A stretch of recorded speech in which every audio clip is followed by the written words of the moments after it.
Terus kebaikan dan kejahatan. Katanya Gibran, tentang kebaikan manusia aku bisa bicara, namun tidak mengenai kejahatannya. Sebab apalah kejahatan itu selain kebaikan juga yang tersiksa oleh lapar dan hausnya sendiri. Sebenarnya jika kebaikan itu kelaparan, dia akan mencari makanan walau sampai ke lorong kegelapan. Dan apabila dahaga, ia akan minum walau yang direguknya air beracun. Engkau benar apabila engkau berusaha memberikan dirimu, namun engkau bukannya jahat apabila engkau masih mencari untung bagi dirimu, sebab pencari untung diibaratkan hanya sekedar menghisap susu ibu bumi bagaikan akar. Jadi kejahatan itu katanya Gibran sebenarnya enggak ada. Yang ada itu kebaikan yang tidak menemukan wadahnya. Yang kehausan dan kelaparan itu maksudnya kehilangan konteksnya. Bunuh orang itu kalau konteksnya pas ya boleh. Bunuh orang untuk kisos, bunuh orang untuk dalam waktu peperangan nyawamu terancam. Dia baik, tapi begitu kehilangan konteks dia jadi jahat. Dalam rangka terorisme dia jadi kejelekan. Minum, lupa ya saya tadi nggak minum.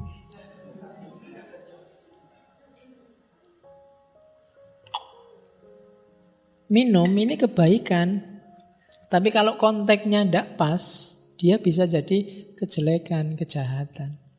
Konteksnya tidak pas itu bisa misalnya berlebihan, porsinya kebanyakan, dia akan jadi kejahatan. Kenapa tadi makan gula itu kok terus dianggap jelek?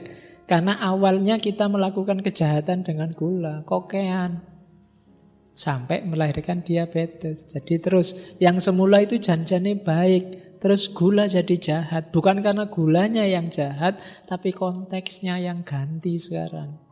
Karena kemarin kamu berlebih-lebihan sih. Tidak ada gula jahat itu. Ngerokok itu ya jahat, cuma kan dia tidak jahat pada dirinya sendiri. Kalau kamu ngerokoknya sehari cuma setengah dalam rangka apa, mungkin ya tidak masalah. Cuma kamu ngerokoknya kan oke, lebih banyak daripada nafasmu. Ya mesti wae ngerusak. Itu loh.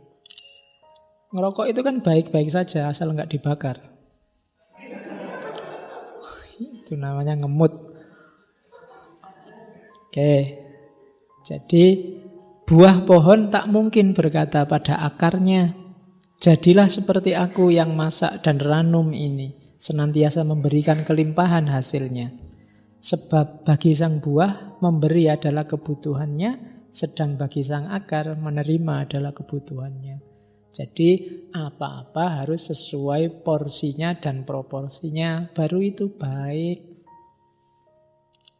Oke, terus doa. Katanya Gibran, kalian berdoa di saat kesulitan dan membutuhkan. Alangkah baiknya kalian pun berdoa di puncak kegirangan dan di hari-hari rizkimu sedang berkelimpahan. Dan bila engkau dapat merasa nyaman, bila sempat mencurahkan kegelapan hatimu ke haribaan angkasa, maka engkau pun dapat merasa nyaman memancarkan fajar merekah di hatimu ke cakrawala raya. Jadi berdoa itu enggak usah nunggu susah. Menyampaikan terima kasih pada Allah, ya sampaikan aja lewat doa. Doa itu kan komunikasi kita yang paling dekat sama Allah. Jadi di hari rezekimu sedang banyak, ya sampaikan pada Allah. Minta Allah rezekimu barokah, bermanfaat, tidak sia-sia. Kan nggak ada yang nggak bisa diminta dari Allah. Tidak harus nunggu sumpek. Kamu dapat nilai A pun berdoalah, ya Allah semoga nilai A ini membantu masa depanku. Semoga nilai A ini barokah. Semoga nilai A ini tidak cuma membahagiakanku tapi juga. Itu berdoa. Apalagi dapat nilai E. Ya kan? Jadi ndak harus nunggu sedang. Kamu kaya berdoalah. miskin juga berdoalah. Hujan berdoalah, kemarau juga berdoalah. Kalau engkau memasang telinga pada kesucian malam, engkau akan mendengar mereka. Mereka ini alam semesta, bicara dalam kebisuan. Alam semesta aja secara konstan katanya Gibran selalu berkomunikasi sama Allah. Apa kira-kira katanya? Tuhanku yang agung, kemauanmu lah yang berlaku dalam diriku. Doronganmu lah dalam diriku, yang merubah malam milikmu menjadi hari yang menjadi milikmu pula. Kami tak kuasa meminta apa-apa. Karena mereka alam, yang dikasih kuasa minta-minta kan kita. Sebab engkaulah maha tahu akan kebutuhan kami. Bahkan sebelum kebutuhan itu lahir dalam diri kami. Engkaulah kebutuhan kami. Engkaulah pemberi kami semua. Alam aja, meskipun dia tidak butuh apa-apa, dia tidak sedih, tidak senang, berdoa. Apalagi kita. Itu maunya Gibran. Kesenangan. Betapa seringnya dengan menyingkiri segala kesenangan, engkau hanya menimbun keinginan tersembunyi di relung kesadaran. Siapa tahu bahwa apa yang nampaknya lenyap sekarang dari permukaan hanya menanti saat kebangkitan di kemudian hari. Bahkan jasmani memahami kodratnya dan kebutuhan hak alamiahnya, serta tiada sudi mengalami tipuan dari akal manusia. Jasmani adalah kecapi jiwa, tergantung kepada manusia untuk menggetarkannya dengan petikan lagu merdu ataupun suara yang tiada menentu. Ya, apa sih kesenangan itu? Kesenangan itu, ya kalau bagi Gibran lagu kebebasan maksudnya fitrah kita, natural kita. Allah menurunkan kita ke muka bumi itu bukan untuk sumpek-sumpek.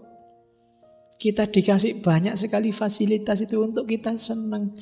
Kita dikasih nafsu juga asal nggak berlebihan itu biar kita bahagia. Kenapa nggak boleh berlebihan? Biar kita nggak susah akhirnya, bukan demi Allah. Senenglah, rayakanlah hidupmu.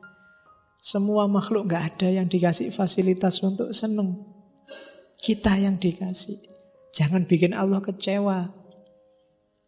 Dikasih fasilitas semewah ini untuk seneng, untuk bahagia. Kita tiap hari mengeluh. Kita tiap hari sumpek.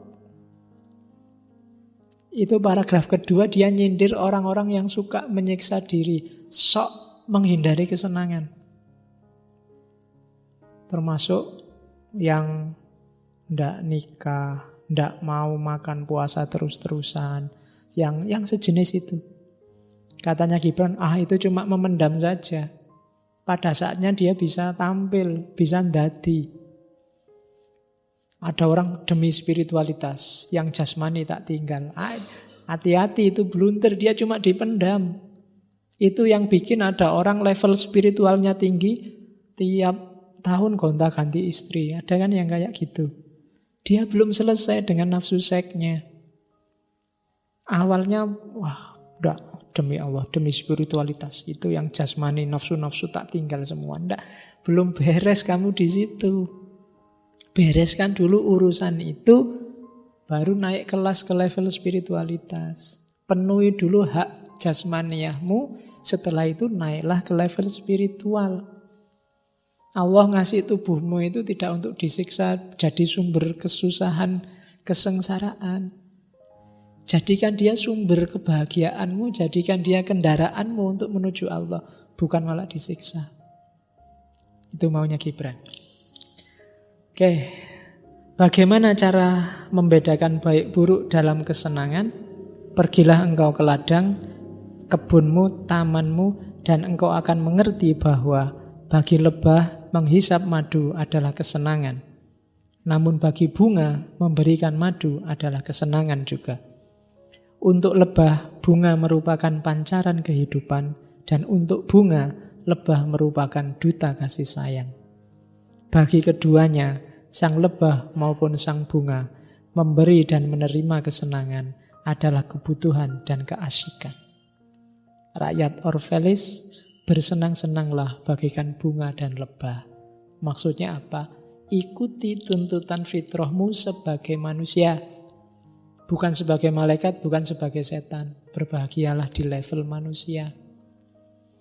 Tidak usah menyiksa fisikmu, tapi juga tidak usah menyisihkan spiritualitasmu. Penuhi semua sesuai tuntutan fitrahmu. Sama seperti lebah dan bunga.